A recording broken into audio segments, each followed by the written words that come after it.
Hi everybody, it's Erin Wine, registered dietitian, nutritionist, and founder of Happy Body, and I am a diabetic. Dexcom on this side, pump on this side, I'm ready to go. So today I want to talk about how to cheat your A1C. What I mean by this is think about it. When you sleep, your blood sugar shouldn't be moving because you aren't eating and you aren't exercising, you're just sitting there. And if you should sleep around 7 hours, I'm not going to hold you to it, but 7 hours a night, and if it takes you a couple hours to wind down, then essentially you shouldn't really be doing that much for about 10 hours for every day. So if you think about it, 10 hours out of 24 hours, that's around 40% where you could have beautiful flatline blood sugar, aka you could be cheating your A1C. So let's talk about that. Okay, when you eat food late at night, that can make your blood sugar go do crazy things, especially if you eat something that's high carb or high fat, high carb and high fat. Now that's really going to cause you to have a roller coaster. Just with a high carb, high fat meal, you will bolus or give yourself insulin for when you initially eat, your blood sugar is going to be okay, and then you fall asleep, and what's it going to do? Zoom, it's going to jump. And then you're going to get that stupid, annoying alarm sound from your Dexcom. You love it, but seriously, sometimes in the middle of the night, you don't love it. Mine literally just had a little alarm when I said that. And so in the middle of the night, you hear the alarm and your blood sugar is super high. What happened? Well, it's because that fat caused your blood sugar to float back up again. So if you're having trouble with that, let me know. I am helping clients with that exact same thing. Or if you just need help with weight loss or diabetes management, I am accepting clients right now. So let's talk about the 5 tips to help curb late night snacking so you can cheat your A1C, right? That's what we want to do. First, we got to load up on protein. And when I say load up on protein, I mean throughout the day when you're eating your breakfast, your lunch, and your dinner. So how much protein? I would say 20 grams of protein for the average person, but, well, 20 grams per meal. But if you're somebody who is more athletic, or you have a lot of muscle, or you work out, then those needs will increase. I will help you with those needs if you need help. Once again, you can contact me. Okay, so let's talk about some protein. I tried to make this chicken pretty by putting some cute lettuce on it. I don't know how cute it is still, but chicken, it's about 23 grams for about 3.5 ounces. So 3.5 ounces is about the size of a deck of cards, or it's about the size of your palm, unless you have really big hands. Next, we have mozzarella. Here's some mozzarella that I bake with.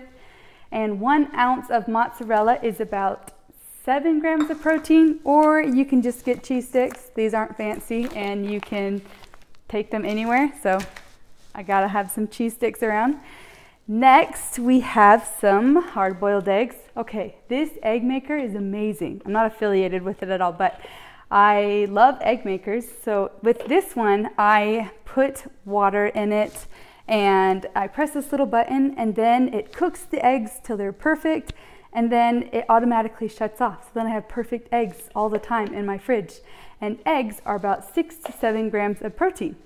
Did you know that the white part is the chicken? That's what turns into the chicken, not the yellow. The yellow is the food for the growing baby inside. That's pretty cool, right?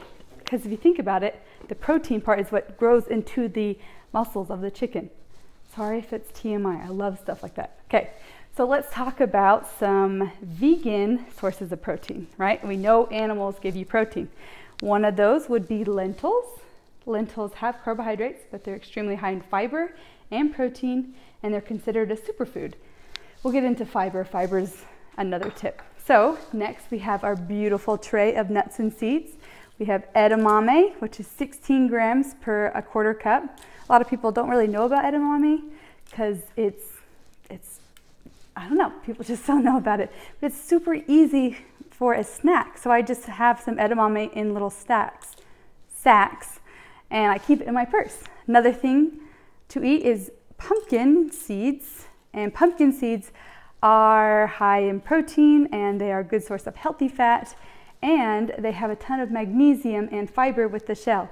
So make sure to always eat the shell. That's the pretty Wonderful part as a dietitian. That's the part I love.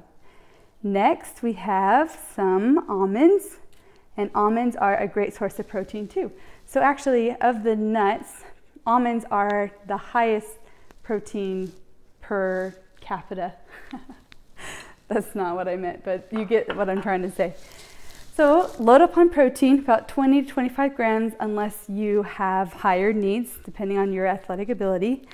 And so the reason why protein is so effective for curbing those late night cravings is because it's really hard to overeat on protein. You can, but holy cow, it takes a lot more energy than to overeat on carbohydrates. So for example, if you overeat 600 calories of protein, that's going to be a lot harder to do than 600 calories of bread, right? Or those beautiful rolls with the nice warm butter on it. I shouldn't talk like that. But it's a lot easier to overeat on carbohydrates, especially refined carbohydrates and white flours. Second with protein is it has a higher thermic effect of food, meaning your body, it takes energy to turn protein into a fuel that your body can use. So because it's less efficient for your body to use, that means that you don't use as many of the calories from protein. It can be anywhere from 25 to 35% of the protein foods that you eat. So that's good, that's great. Third would be the effects it has with your carbohydrate intake. So as diabetics, we know this. Here's my graph. I always create this graph for my clients, but we have our blood sugar, and we have our time. So when you eat carbohydrates, woo, it goes up and it crashes. When you eat carbohydrates with a protein, it does not go up as high and it does not crash as fast. Meaning you are not going to get that sudden crash. When you have that sudden crash, that's your body saying, oh my gosh, we need energy and we need it right now. And so that's when your cravings are going to intensify and you're going to want to either eat the whole fridge or just eat high sugar, high fat foods, because that means quick energy. Okay, second tip, let's talk about loading up on fiber. Look at my beautiful orange and apple tray. Fiber. Fiber is also really good for helping you decrease cravings late at night. So when you think of fiber, think of the hard parts of the fruit or the vegetable. So that would be the skin, or if you're eating a raspberry, that would be the seeds. Fiber is not digestible by humans, and so it's really, really effective for pushing material through your digestive system. So it's going to make you feel more full and it's going to make you more regular, which is great. You want that. And it's also going to have similar effects with protein, where it's going to not have your blood sugar spike and cause those intense cravings again. So fiber is your friend, and look for the hard parts on fruits and vegetables. So what I recommend is you have your maintenance calories, okay? And that is dependent on a lot of things like your age, your height, your weight, your body composition, and how active you are. So lots of things. Again, if you're having trouble with anything that I'm talking about, you can email me with my email below. And so you have your maintenance and you want to cut 500 less than that. 500 less your maintenance. Don't cut out any more than 500. When you cut out too much, that's going to cause you to decrease your metabolism, which you don't want, and it's going to cause you to binge and crave foods a lot more, especially at night. And again, we cheat at night with our A1Cs with that flat, beautiful line, and if we're eating a bunch of food right before we go to bed, then we can't cheat our A1Cs. Okay, so our next tip is going to be balancing your meals. Balancing your meals is about taking your fat, protein, and carbohydrates and balancing throughout your meals throughout the day. So even if you're eating a very low carbohydrate diet, which can be very effective for diabetics, but you can also eat a higher or moderate carbohydrate diet too, just depends on you. I work with both types of diabetics. So if you're eating ketogenic, then you're essentially eating less than 20 grams per day. So I would advise you to eat around 6 to 7 grams for breakfast, 6 to 7 grams at lunch, and 6 to 7 grams of carbs at dinner. So you're having a little bit of carbohydrates at each meal, because when you have a balance of your macros, your proteins, fats, and carbohydrates, you'll have better nutrient absorption and you'll feel more satisfied. And when you feel more satisfied, it's going to decrease cravings late at night. Remember, decreasing cravings is good. So let me give you some examples on how to balance your meal. So this is an example for a ketogenic diabetic, and I made some little egg muffins, and there are little bits of bell peppers and tomatoes, and then there's the protein and fat from the eggs, and there's some cheese and bacon in there. And so there's about 6 to 7 grams of carbohydrates in one of these, or in a serving of these egg muffins. Another thing that we could do is we could take Greek yogurt and add some fruit and sprinkle some almonds, and that's an easy protein, carbohydrate, and fat meal. Okay, so we have first is boosting the protein, second is to load up on fiber, third, don't starve yourself, and fourth is balancing your meals. Fifth one is about identifying your emotional needs. So this is a big one. Around 67% of Americans have issues with emotional eating, meaning that they eat food to satisfy emotions.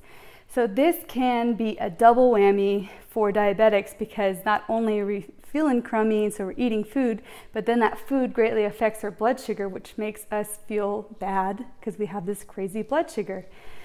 So a couple physical actions you can do to improve this would be, first, remove the trigger foods from your cabinets and from your fridge. Just get it out. If you know it's there, it's going to be easy for you to have an episode and eat those foods.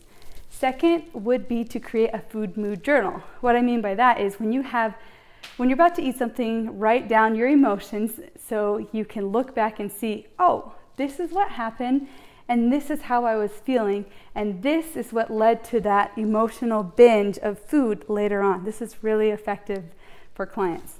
Okay, third, we have to get support. Getting support is not a physical action, but it's very, very helpful. So you can either talk to a friend or a loved one or a family member, or you can join a support group, or you can talk to a counselor or somebody who specializes in emotional eating, like a counselor or a dietitian. So those are my 5 tips. First is boosting the protein. Second is loading up on fiber. Third is to not starve yourself. Fourth is to balance your meals. And fifth is to identify your emotional triggers. If you're having issues with any of these 5 tips, then you can contact me and we can work out a game plan that works for you, because I understand each one of these can be kind of difficult if you're doing it by yourself. So I am a dietitian and I am a diabetic, so I totally get it. And I know what you're going through. So hopefully you're having a wonderful day. You can go to Happy Body to read lots of great articles written by health professionals, and you can subscribe so you can get lots of videos like this. Okay, have a wonderful day. Thank you. Bye.